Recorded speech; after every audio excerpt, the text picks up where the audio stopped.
안녕하세요. 저는 중랑구 살고 있는 40대 중반의 전업맘이에요. 아무리 세상에 시어머니와 싸워도 빨간 줄 긋게 만든 며느리는 거의 없을 것 같네요.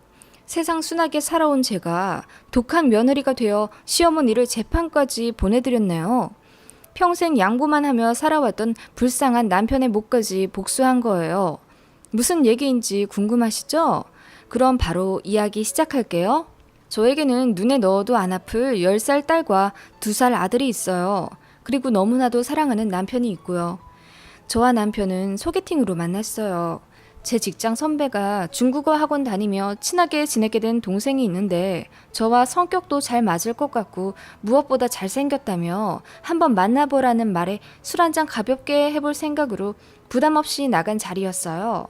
솔직히 진짜 잘생겼더라고요. 잘생겼는데 심지어 착하기까지 했어요. 저만 반했다기보단 서로에게 반해서 급속도로 사이가 진전됐어요.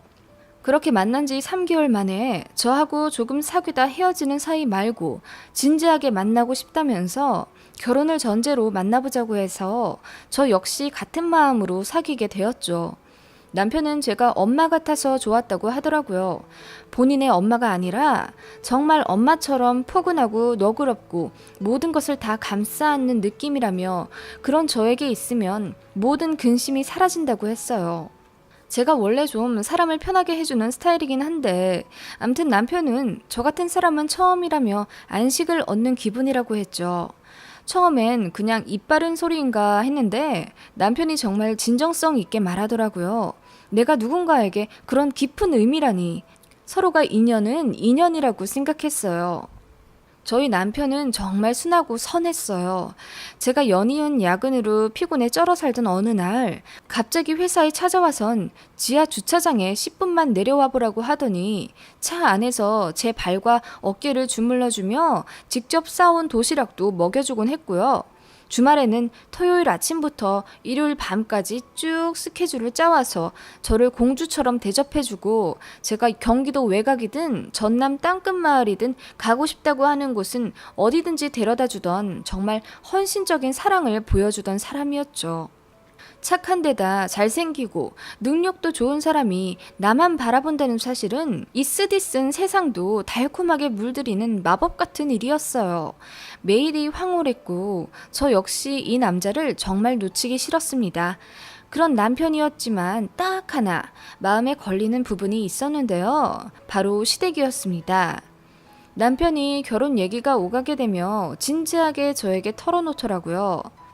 자기야, 사실 할 말이 있어. 우리 엄마 자기가 이해하기엔 좀 힘든 분이실 수 있어. 아니, 힘든 분 맞아. 그게 무슨 말이야? 좀 와일드하신 편? 아, 어디서부터 말해야 될지 모르겠다. 하더니 닭똥 같은 눈물을 뚝뚝 흘리는 게 아니겠어요? 그러다가 꺽꺽 아이처럼 울기 시작했고 아무리 달래도 진정을 못 하더라고요. 그렇게 한참을 울다 시작한 기막힌 사연. 남편에겐 2살 차이 나는 형이 있어요. 남편은 어릴 적부터 부모님께 심한 차별을 받으며 자라왔다고 하네요. 모든 것을 형에게 양보해야 했고 형의 잘못인데도 동생인 본인이 혼나며 살았다고 해요. 언제부터 기억이란 걸 하게 되었는지는 모르지만 4살 때 형의 송편이 더 맛있어 보여 하나 뺏어 먹었다는 이유로 그 추운 설날 밤 밖에서 속옷 차림으로 1시간 동안 벌을 섰던 게 본인 인생 최초의 기억이라네요. 보통 동생이 더 사랑을 받지 않나요? 그런데 남편의 집 분위기는 절대 일반적이지 않았습니다. 형이랑 밥을 먹을 때도 고기 같은 건 늘 형이 3배 이상 먹고 동생인 남편은 한두 점 먹거나 비계 덩어리만 먹었다고 하네요. 형과 싸우게 되면 불같은 손찌검은 동생인 남편 몫이었다고 해요. 동생인 네가 형한테 양보 안 하고 감히 개긴다면서 어머니에게 불같이 혼났다네요. 형을 하늘처럼 생각하라며. 그렇게 비상식적인 집 분위기에서 자란 탓에 형은 날이 갈수록 기고만장해졌고 영악하게 남편을 괴롭혔지만 집안에서 남편의 편을 들어주는 사람은 아무도 없었다고 해요.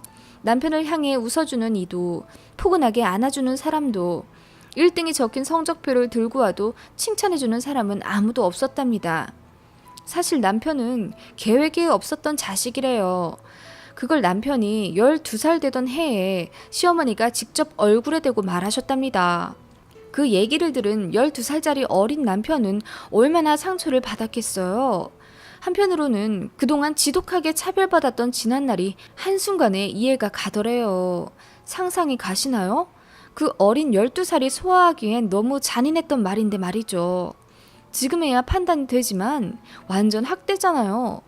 어린 날에 남편이 너무너무 불쌍하더라고요.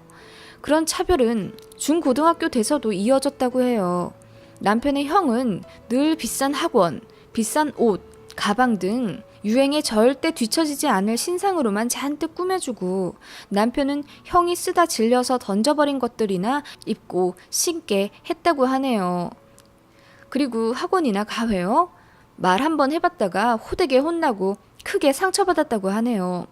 남편이 수학 쪽이 약한 것 같아 몇 날 며칠을 고민하다가 시어머니에게 조심스럽게 말을 꺼냈다고 해요. 그동안 워낙 차별받으며 지낸 세월이니 기죽으며 살았던 게 당연하잖아요. 조심스럽게 수학학원에 가고 싶다 이야기를 꺼내니 시어머니가 불같이 화를 내며 너한테 쓸 돈 같은 거 없다! 네가 뭐라도 하나 욕심내면 꼭 네 형 걸 뺏어가는 것 같아! 하며 소리를 질렀다고 해요. 말도 안 되는 이야기죠? 정말이랍니다. 형에게 들어갈 지원을 동생인 남편과 나눠 갖게 되는 걸 죽도록 싫어하신 시어머니셨다고 하네요. 남편이 미운 짓을 해서 미워하시는 게 아니라 그냥 존재한다는 이유로 미워하셨던 거죠. 그런 시어머니를 시아버지는 전혀 막지 않았다고 하네요. 말 그대로 방관했던 거죠. 아니, 가정에 전혀 관심이 없던 사람이라고 합니다. 바람도 많이 피워 집에도 거의 들어오지 않았고 심지어 생활비도 책임지고 벌어오지 않아 실질적 가장 노릇을 한 건 시어머니라고 하세요. 그래서 참다 못해 이혼하려고 했었는데 어쩌다 보니 남편을 임신하게 되어 이혼을 못하시게 된 거죠. 그런데 낳고 보니 남편이 그 가증스러운 시아버지랑 똑같이 생겼답니다. 크면 클수록 더 시아버지랑 닮아가니 그렇게 죽일 듯 미우셨던 걸까요?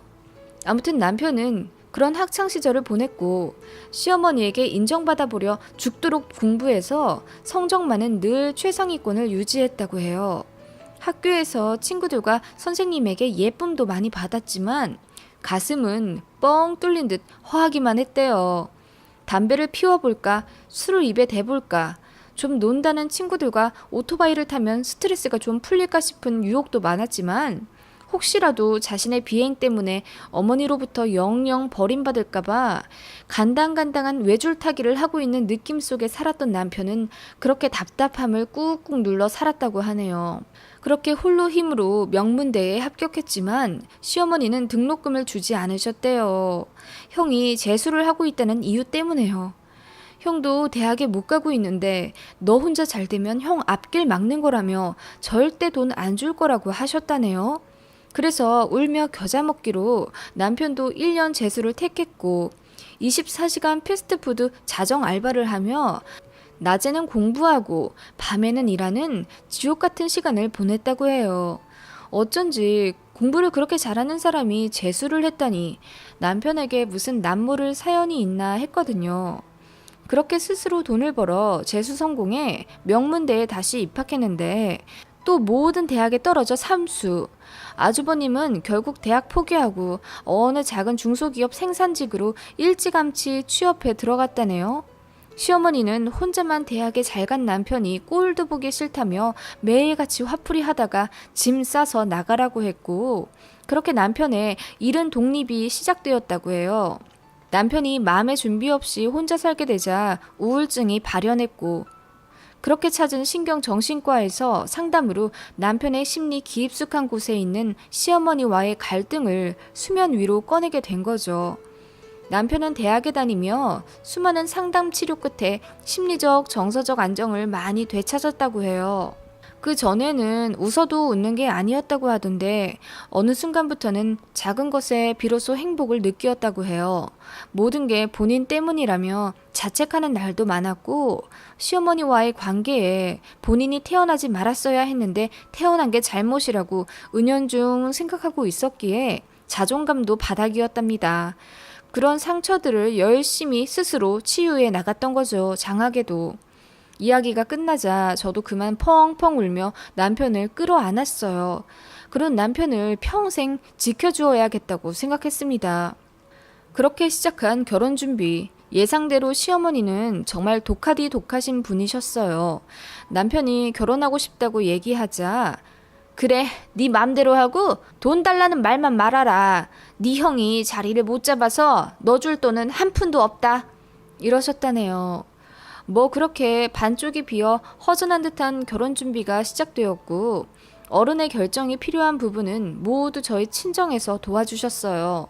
저희 친정 부모님은 원체 성격이 너그러우신 분들이고 웃음도 많으세요. 공감 능력도 좋으신 분이라 위로도 잘 해주셨고요.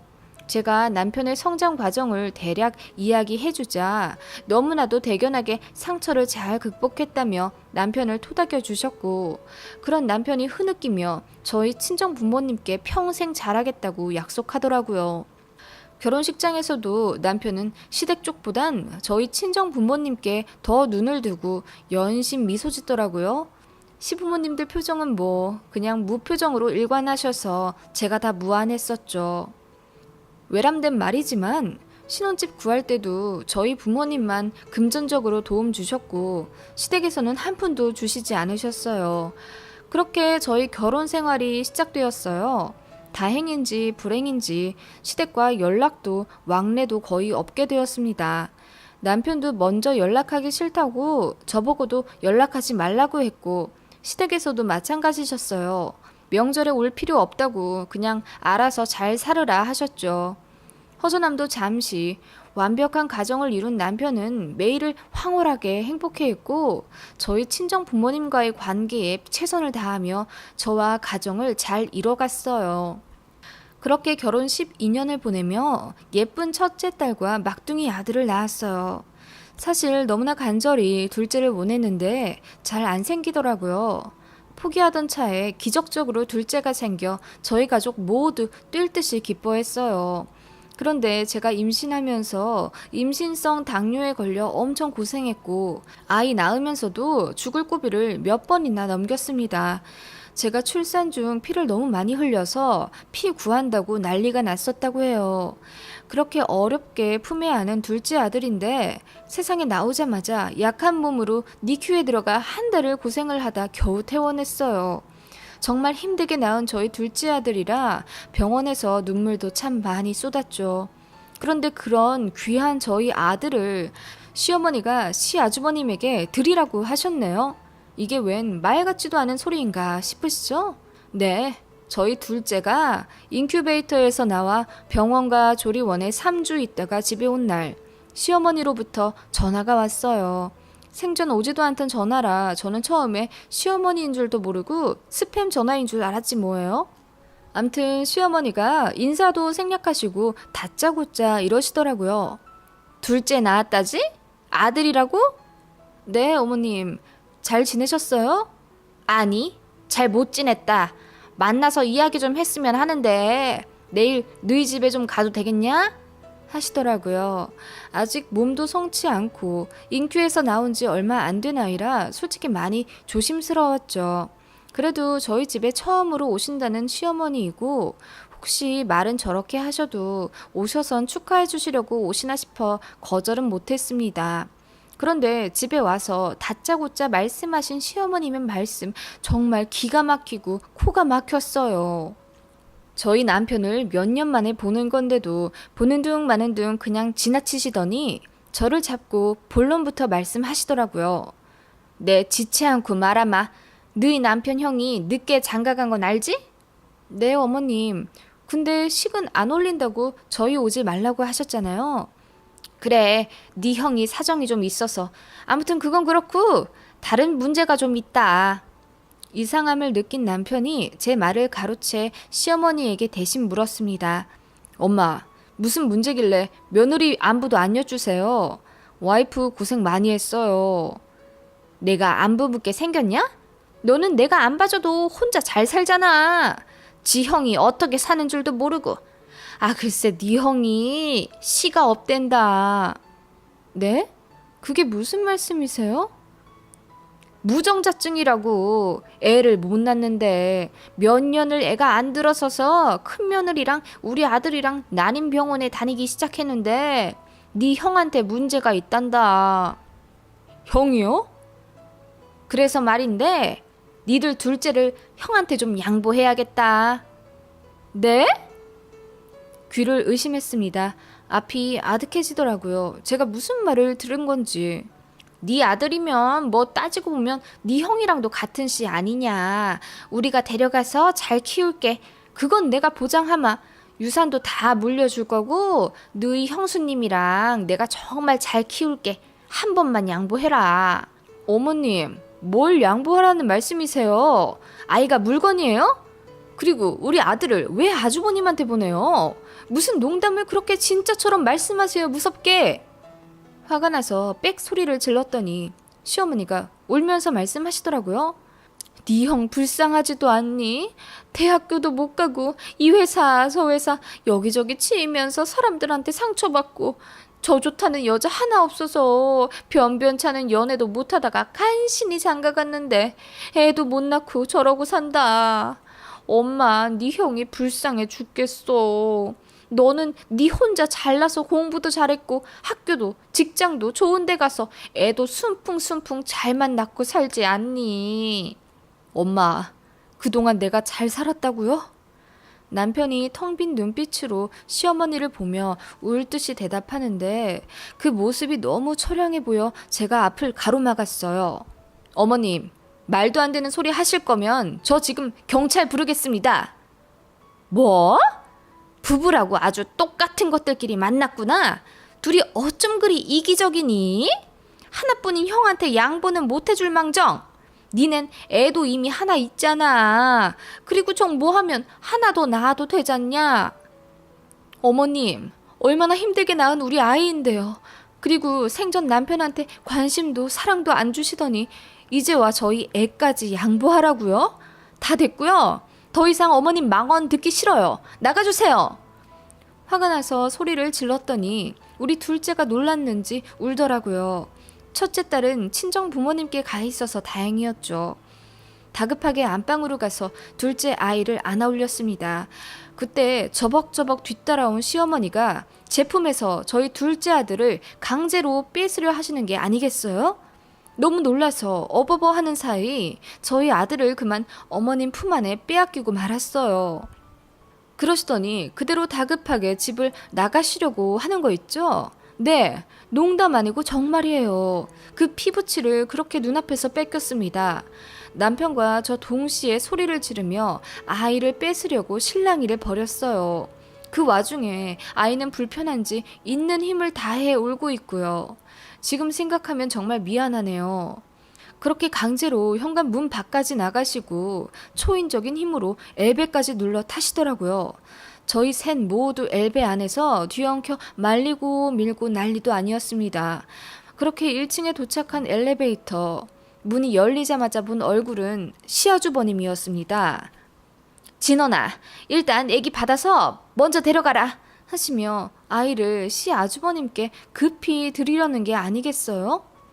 지금 무슨 짓이에요? 우리 아이 당장 내놔요! 하며 제가 울부짖었고 남편이 완강하게 막아 간신히 아이를 제 품에 다시 안게 되었습니다. 형, 지금 이게 뭐 하는 짓이야? 그러자 시아주버님이 겸연쩍게 웃으며 말하는데 순간 구역질이 날 뻔했습니다. 아, 엄마가 아기 준다고 해서 받으러 오긴 했는데 뭐 아직 얘기가 덜 됐나 보네. 야, 엄마한테 얘기 잘 들었지 내 사정? 내가 애를 못 낳는단다. 동생아, 마지막으로 딱 한 번만 양보해줘라. 나 네 하나뿐인 형이잖아. 애는 우리가 잘 키울게. 내 아들처럼 생각하면서 말이야. 시 아주머님의 말이 끝나기가 무섭게 남편이 주먹을 날렸습니다. 그 순간 모두 일시정지를 누른 듯 멈췄고 정신을 차린 시어머니가 저 멀리 나가떨어진 시아주버님을 급하게 감싸 안더라고요. 야, 너 네 형한테 뭔 짓이야? 감히 네가 내 아들을 때려? 엄마, 형, 평생 형한테 양보만 하고 살았는데 하다못해 이제 저희 아이까지 양보를 하라고요? 어떻게 나한테 이렇게까지 하세요? 나한테 정말 조금도 미안하지가 않아요? 조금도요? 그러더니 엉엉 아이처럼 우는 남편. 그 사이 아파트는 저희 난리에 많은 사람들이 나와 구경하고 있었어요. 저는 창피함도 모른 채 시어머니와 시 아주버님을 향해 소리를 질렀죠. 당신들 천벌 받을 거야.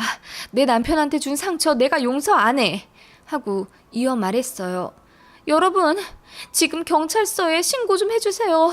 이 사람들 저희 아이 강제로 데려가려고 했어요. 제발요. 그렇게 해서 저희 가정사는 경찰서에까지 가게 되었죠. 제가 남편에게 말했어요.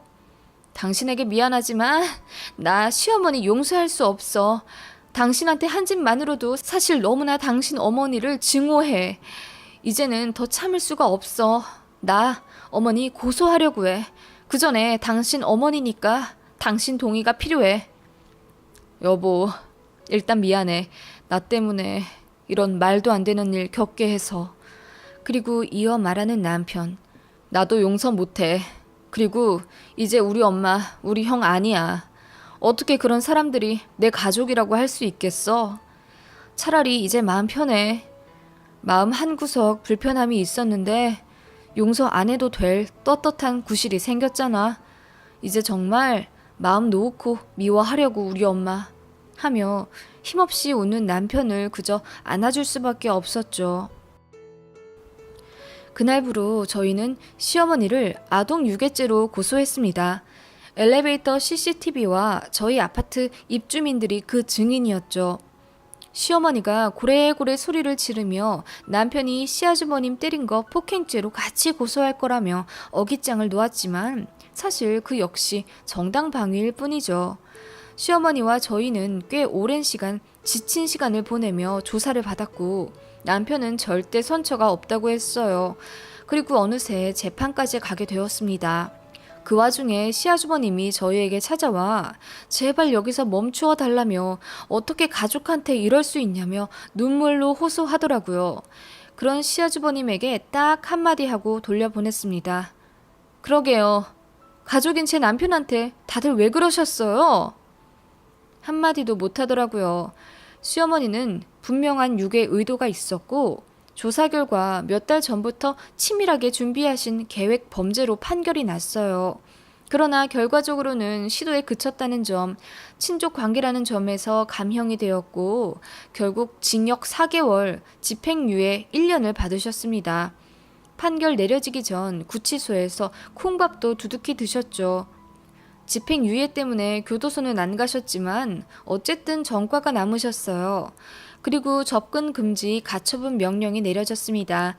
이제 저희 집 근처에도 못 오고 전화도 하실 수 없어요.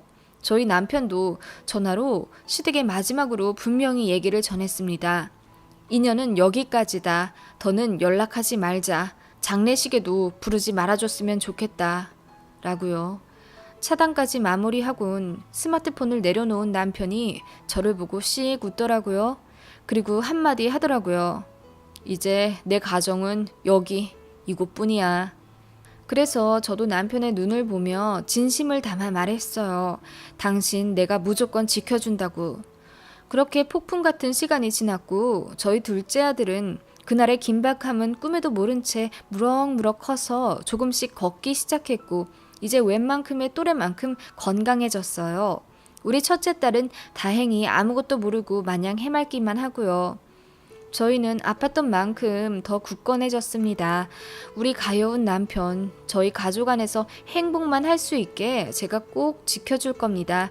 태어나길 잘했다고 생각할 수 있도록 제가 더 잘할 거예요.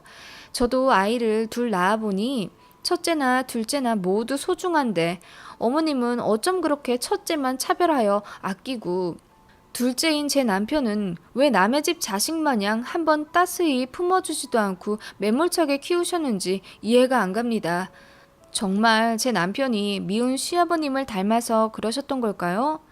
아무튼 그런 가정 환경에서 엇나가지 않고 바르게 자란 제 남편이 참 존경스러워요. 긴 이야기 들어주셔서 감사해요. 모두 행복한 가정에서 안식 얻으시길 바랍니다.